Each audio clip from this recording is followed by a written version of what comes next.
So, refraction of light through glass slab. See, you take a rectangular glass slab like this. Here we can write A, B, C and D. This is a rectangular glass slab. In this way we can say. So, here basically glass is here. At this point I draw a normal like this, which is passing through both the opposite faces. So, this is AB is one side here which is separating air with the glass, and DC is here which is separating glass with the air. So, here is glass and here is air and here is also air. This we can take a O, this is N, here we can take O dash and here is N dash. Suppose you have taken incident ray like this. This is known as angle of incidence. Air and glass is denser as compared to air, so obviously ray will bend towards normal like this. Now this ray strike at this point. This is the point of incidence here again. So we can draw another normal over here. This we can take here M here, and this is your M dash, and this point of incidence here. So say that this is glass and this is air. Air is rarer medium as compared to glass. So this ray will go away from the normal after refraction. This is known as emergent ray.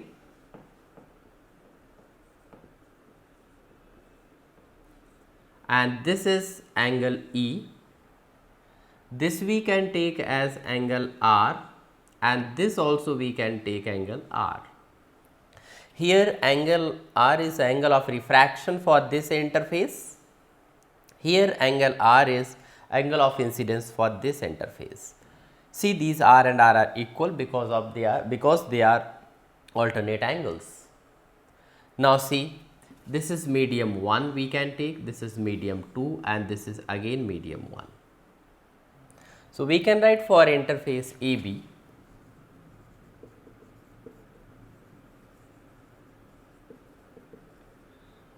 N21 refractive index of second medium with respect to first is equal to sin I upon sin R. And for interface DC, we can write refractive index of one medium with respect to is angle of incidence is here R and refraction is E. So we can write sin R upon sin E. Now we can actually, if you want to write N21 here, so or N21 is equal to sin E upon sin R. Now see, this is N21, this is N21, both are equal. So we can write, therefore sin I upon sin R is equal to sin E upon sin R. This will get cancelled. You will be getting sin I is equal to sin E, or you can write I is equal to E. It means in this case angle of incidence is equal to angle of emergence. You can do this activity in lab also, and where you have to show I is equal to E.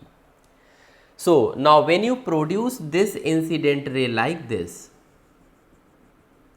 so you will find emergent ray and incident ray produced both are parallel to each other. So this we say this ray is laterally displaced.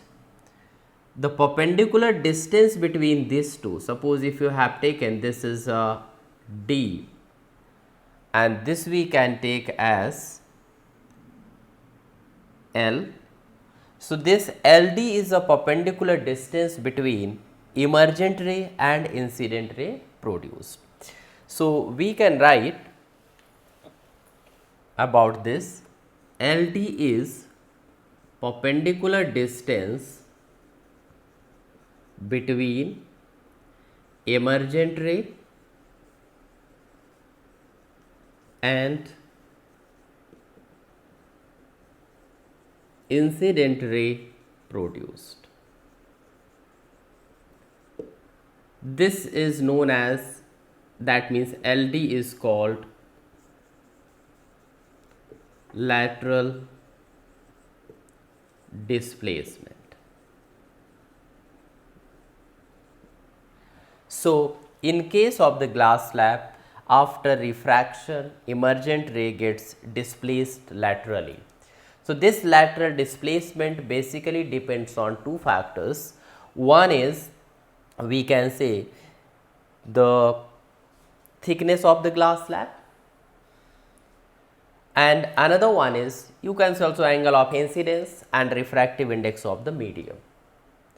So, basically here you have to write, more the thickness of the glass slab, it means this portion is known as thickness here in this case. More the thickness of glass slab and more is the lateral displacement.